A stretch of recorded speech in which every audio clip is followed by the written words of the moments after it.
मरही के बाटे तो मर तो न जान से तो कहे के मुआवेलू नजरिया के बात से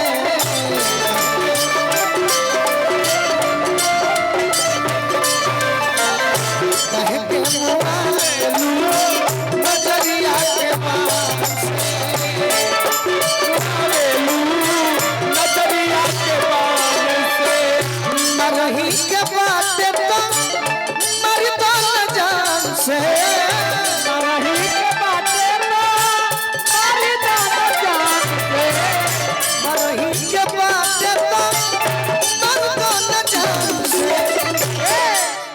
जब मारे के बाद तो जान से मार दो ताको मो तो कहे के मुआवेलू नजरिया के बात से कहे के मुआवेलू नजरिया के बात से कहे के मुआवेलू नजरिया के बात से कहे के मुआवेलू नजरिया गोरिया चांद के अजरिया नियन को बात हो चांद के अजरिया नियन को बात हो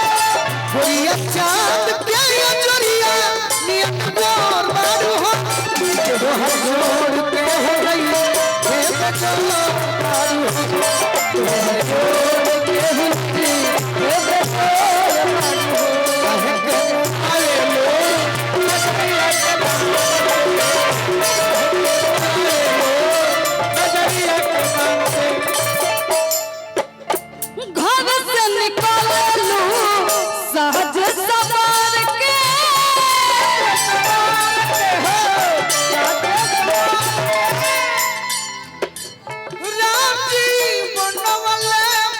के पप्पू भैया शहरों पे आप में मैं वो रूप देखता हूँ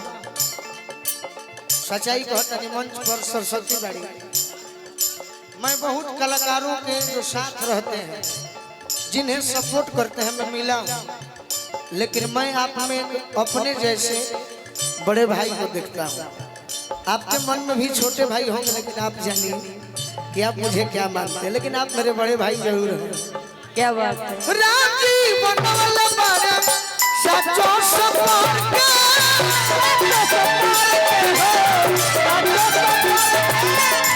की बुद्धि भेल पहले बड़ू के बुद्धि भेल पहले बड़ू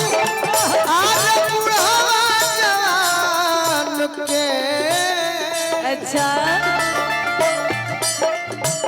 बुद्धि फेल पहले बाबू बुढ़ावा जवान कहे के मुआवेलू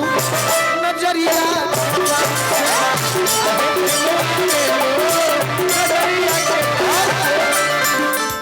जौन अध्यक्ष जी के फरमाइश बा यही में बढ़ा दिया रह जा कोई लिसन पाई जाई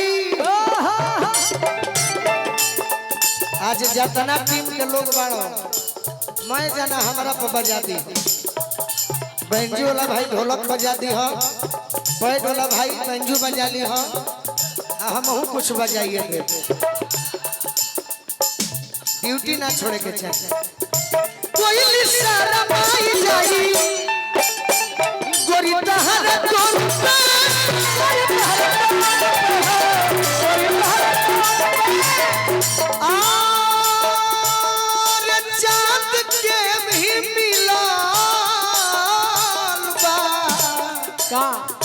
गोराई तो से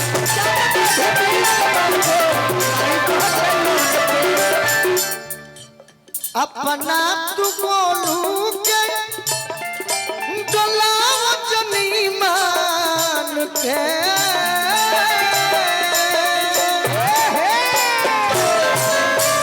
कि हम तुमसे